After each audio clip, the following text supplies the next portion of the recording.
Halo, welcome to my channel. Saya Tri Julia Mika. Saya kuliah di Universitas Samratulangi, Fakultas Ekonomi dan Bisnis, jurusan Manajemen. Jadi video ini saya buat untuk memenuhi tugas mata kuliah saya, mata kuliah pengantar bisnis, oleh dosen pengampu Dr. Bode Lumanau SE, MM. Jadi dalam tugas individu ini saya mengambil tugas usaha rumah makan Tante Edis. Ya, usaha rumah makan Tante Edis ini didirikan sejak tahun 2012 dan didirikan di Jalan Santo Yosef nomor 25 garing 31 lingkungan 4 Kliak Manado, Sulawesi Utara. Jadi sangat dekat dari kampus Unsrat ya. Tempatnya sangat strategis. Visi rumah makan Tante Edis ini menjadi warung makan yang menghadirkan makanan rumahan berkualitas dan terjamin gizinya. Misinya ialah menyediakan menu rumahan yang selalu terjaga kebersihan dan gizinya, memberikan pelayanan yang cepat agar pelanggan tidak perlu menunggu lama, dan menghadirkan pengalaman makan yang hangat seperti di rumah sendiri agar pelanggan merasa betah dan tak ragu untuk datang kembali. Jadi ini rahasia rumah makan Tante Edis hingga tetap bertahan sampai hari ini. Mari kita lihat bagaimana manajemen pemasaran rumah makan Tante Edis. Nah, ketika saya ingin mengetahui manajemen pemasaran rumah makan Tante Edis, saya menggunakan 5 pertanyaan ini. Ya, siapa saja target pasarnya? Awalnya target pasar rumah makan Tante Edis adalah mahasiswa, namun terus berkembang dan akhirnya sekarang target pasarnya sudah secara umum. Jadi bukan hanya mahasiswa saja, tetapi juga orang-orang dewasa dan siapapun yang datang ke rumah makan Tante Edis. Nah, bagaimana cara memasarkan produknya?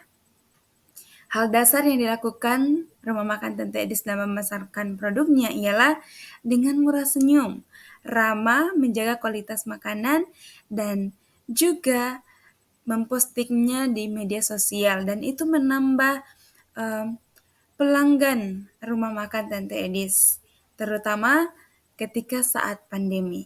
Ya. Dan untuk jumlah porsi yang terjual per harinya kurang lebih 100 porsi. Jadi cukup banyak. Dan menu favorit apa yang sering cepat habis?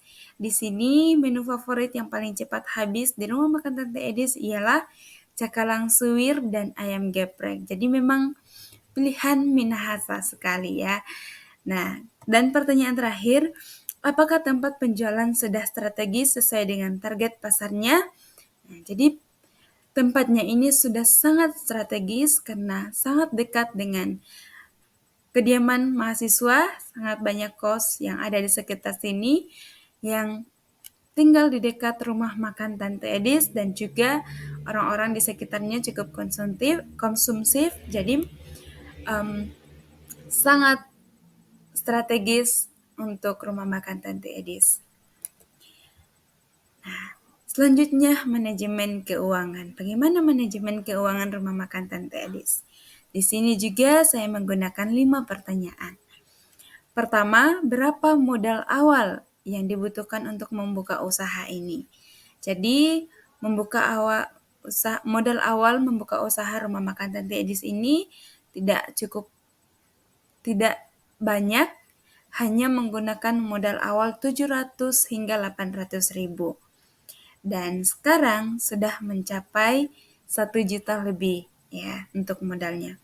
Kemudian berapa rata-rata omsetnya per hari? Rumah makan Tante Edis dapat menghasilkan rata-rata omset per hari itu 1 juta bahkan lebih.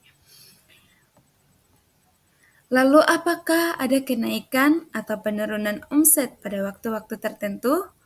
Ya, di rumah makan Tante Edis mengalami penurunan omset di waktu-waktu tertentu. Umumnya terjadi ketika kadang mengalami penurunan umumnya namun umumnya itu stabil, namun pernah juga dalam keadaan tidak stabil, terutama pada masa-masa pandemi di tahun 2020 dan juga di masa-masa libur ya, karena kebanyakan target pasarnya mahasiswa. Jadi ketika masa libur, maka target penjualannya juga kurang. Nah, pertanyaan yang keempat, berapa harga per porsinya? Jadi rata-rata per porsinya ini 10.000 dan ada juga beberapa yang harga 12.000. Pertanyaan terakhir, berapa biaya pembelian bahan baku dalam sehari? Dan per harinya itu bisa 700 hingga 800.000 per hari. Next, bagaimana dengan manajemen SDM-nya? Untuk manajemen SDM, di sini saya hanya menggunakan 2 pertanyaan. Pertama, bagaimana cara Ibu mengelola usaha ini? Apakah menggunakan karyawan? Ya. Dalam menjalankan usahanya, Rumah Makan Tante Edis hanya mengelola dengan suami dan dibantu oleh anak-anak. Jadi, tidak memerlukan karyawan. Nah, apakah ada cara lain dalam mengelola usaha terlebih tidak memiliki karyawan? Ya, tentunya ada, seperti bahan baku yang sudah harus diolah dari jam 3 subuh agar menghemat waktu dan tidak keteteran. Ya, jadi ini cara lain yang digunakan oleh Tante Edis ketika menyediakan mengelola dalam manajemen sumber dayanya. Selanjutnya, manajemen operasional. Untuk manajemen operasional sendiri, saya menggunakan 4 pertanyaan. Pertama, pukul berapa usaha dibuka sampai jam tutupnya? Jadi Tante Edis membuka dari jam 6 pagi dan tutup di jam 3 sore. Jadi tidak sampai full 1 hari. Banyak waktu untuk istirahat.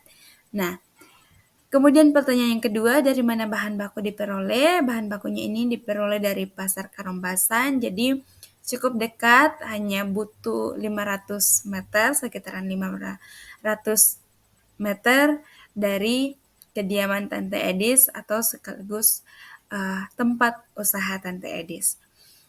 Kemudian pertanyaan yang ketiga, apa ada makanan yang tidak habis pada saat waktu tutup? Ya, 90% dari yang umumnya habis dan untuk 10%-nya ada sisa untuk pribadi, untuk makan keluarga, untuk kebutuhan keluarga. Nah, dan pertanyaan terakhir, sudah berapa lama melakukan usaha ini? Jadi sudah cukup lama. Kalau dari tahun 2012, sekarang sudah 12 tahun sampai saat ini. Oke. Jadi kita sudah lihat ya bagaimana manajemen dalam rumah makan Tante Edis. Di sini juga bukan hanya itu, saya juga memaparkan peluang di masa depan untuk rumah makan Tante Edis. Yang pertama, digandrungi mayoritas masyarakat setempat yang konsumtif. Jadi ini akan sangat menolong rumah makan Tante Edis untuk terus bertahan dan terus berkembang di masa depan. Dan permintaan pasarnya selalu ada, dan permintaan pasar ini meningkat tiap akhir pekan, dan tempat usahanya yang sangat strategis.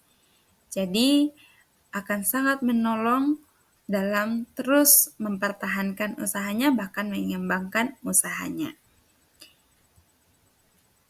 Untuk tantangan di masa depan, ya, tantangannya ini banyak pesaing dengan produk yang sama. Ya, karena ini dibutuhkan tiap waktu, jadi banyak pesaing juga yang mulai membangun rumah makan di sekitar Kleak di sini. Jadi itu yang menjadi tantangan bagi rumah makan Tante Edis.